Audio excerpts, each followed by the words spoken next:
Okay, so now we're going to do one of the most important things that we do as event managers, and that's putting together the groupings, the teams, the times, basically who you're playing with. Um, this is going to be a long subject, so I may break it into several pieces. In fact, the one we're going to do right now is your typical group where you have players from flight A, B, and C, and we try to mix up the groups as evenly as we can with total indexes to make sure the teams are fair and balanced.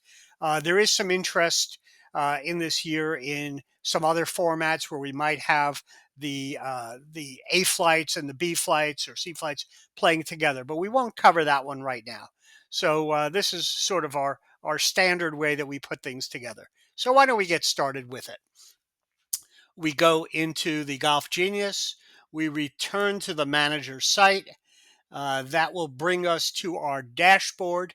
And when we click on rounds, that brings us to a screen that looks like this. Um, the round has already been closed. In another topic, I will talk about putting together flights. But right now, what we're going to do is we're going to create new pairings for the group. Okay. And generally, when you click that screen, it brings you to another one that looks like this. So the first thing you want to do is let it do automatic scheduling. You're going to let the system do the work for you. Step two is with or without flights. Almost always we say no flights. And so what that does, it lets the A, B, C's, and D's play together. If you did golfers by flight, they would be segregated. And then under scheduling details, so this is a normal tournament where you're going to have playing stroke play, etc. You'll go A, B, C, D, and you're optimizing for most diversity based on previous round pairings and balancing total index. So what is this doing? Is it says it tries to mix it up so that the people who play together is there's a variety from round to round. And again, you want to have even groups for the most part. Now, let's say we were playing a scramble tournament, and sometimes in the scramble, what we do is we utilize the snake technique to try to get the teams most even.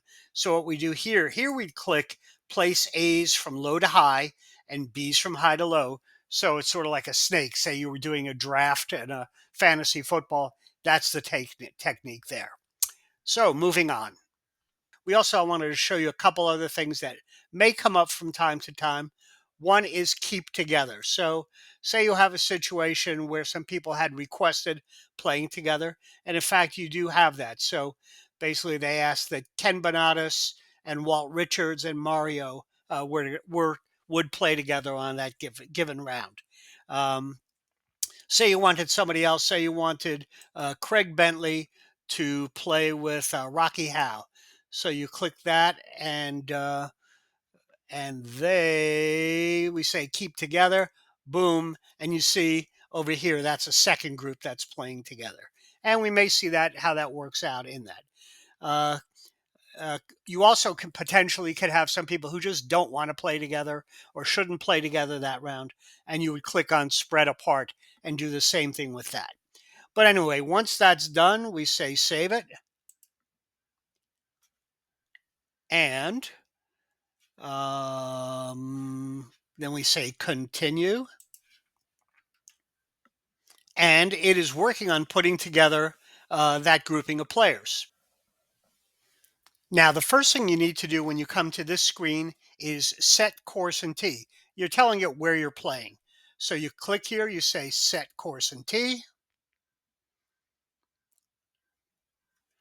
Okay, you're going to select all your players and you're going to select, let me see, this time we're playing at Twin Oaks. Okay, we're going to apply this.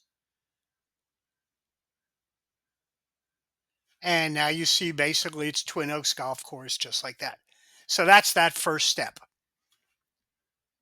Okay, so now we have our groups. And in fact, you see in the first group, you've got Mario and Walt Richards and Ken Bonatus are playing together. And then I'm going to imagine in another group, we should see, where are they? Craig Bentley is here and he's playing with Rocky Howe. The system generated the which group would be which, but um, let's imagine something else. So let's look at, say, imagine that Ken Francesi was one of the event managers, and we want him to go first because usually your event manager should go at the beginning so that they can collect scorecards at the end. So what we would do is actually move the pairing. So we're going to say move pairing group 7 to the position before number 1. Okay, boom, and we say apply that. So now all of a sudden, that group is now the first group. Okay, that's one way to do it. Or say you wanted this group 3 to switch with group 4. You could go swap pairings, and you could say this one and this one. And in fact, there it goes. They just switched as quickly as that. Okay, and so now you want to look at additional information, and I usually say the handicap index up here and T in the next one.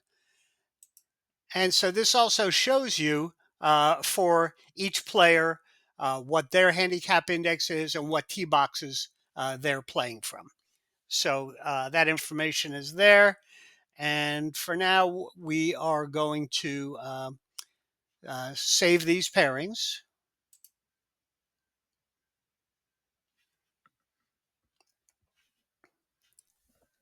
And we're still in them as it is. And but oh wait, it looks like that there's a couple of groups that only have 3 players.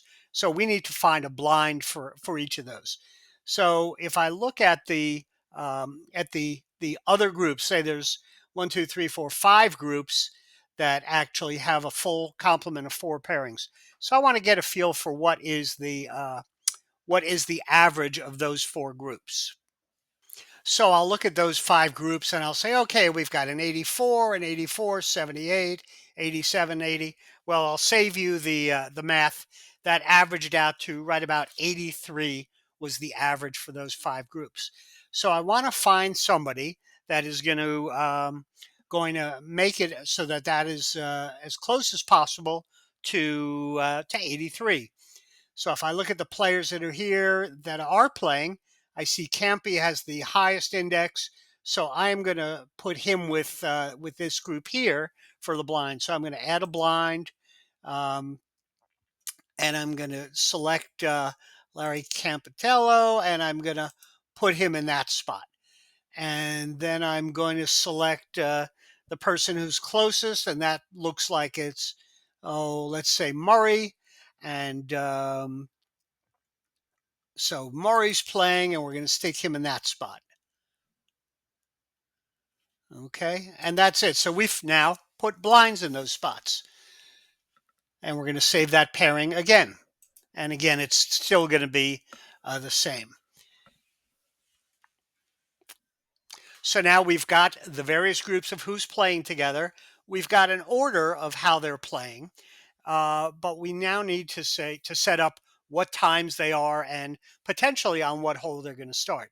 So you would either do setting up tee times, which is right here, or you would do uh, set up a shotgun. You wouldn't do both. It's either a tee time where we have successive tee times or shotgun. So first, let's see what it would look like if we were doing tee times. So we set a tee time, okay, and I'm going to say, let's see, say the first tee time is at 8 o'clock, okay. We're starting on hole 1, and let's say there's another group coming up every 9 minutes. Okay, and there we go. And we're going to do that. Select that for all the groups. So again, 8 o'clock every 9 minutes. Let's apply that. And so now you see they're all starting on hole number 1. First group's going to be off at 8 o'clock, then 8:09, 8:18, 8:27, 8:36.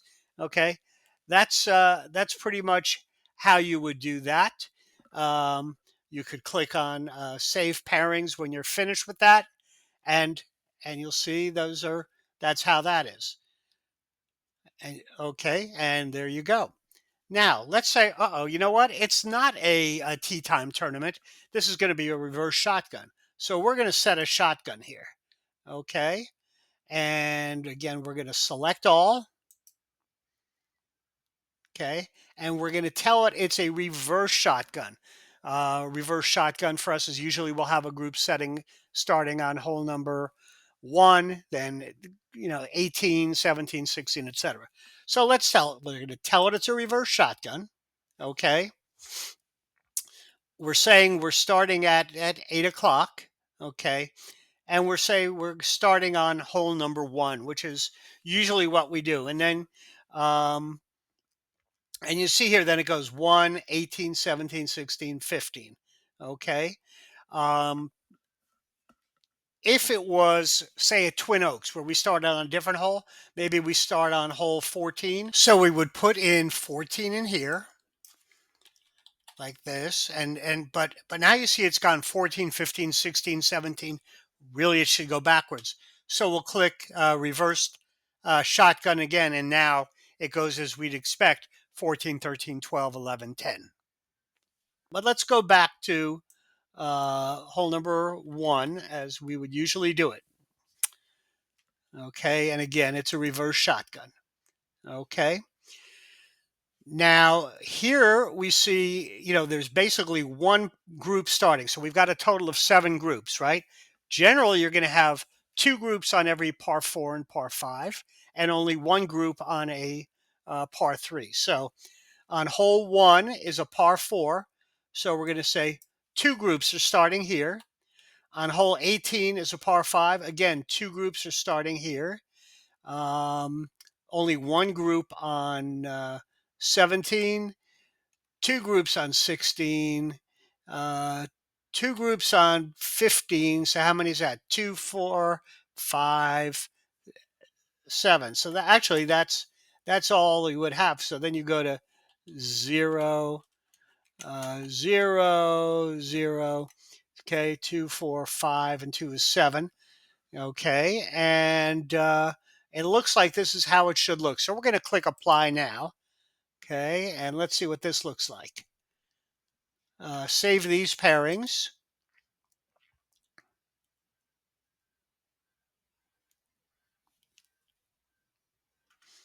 Okay, and so you have a group 1A, a group 1B, a group 18A, 18B, etc. Um, One other thing that you might do actually when you're looking at the shotgun is have your A and B start just a few minutes apart again here. So we'll select all. It is that reverse shotgun.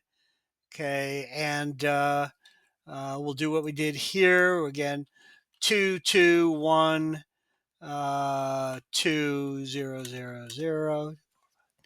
Okay, and here instead of for 1B, we'll say they're going to start at 8:10.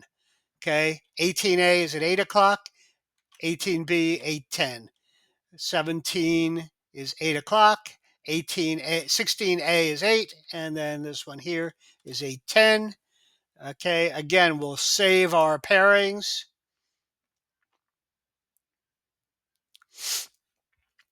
And now look at that. You've got a group at 8 o'clock and 8:10 on hole one, 8 and 8:10 on hole 18. So that's pretty much how the deal works with that.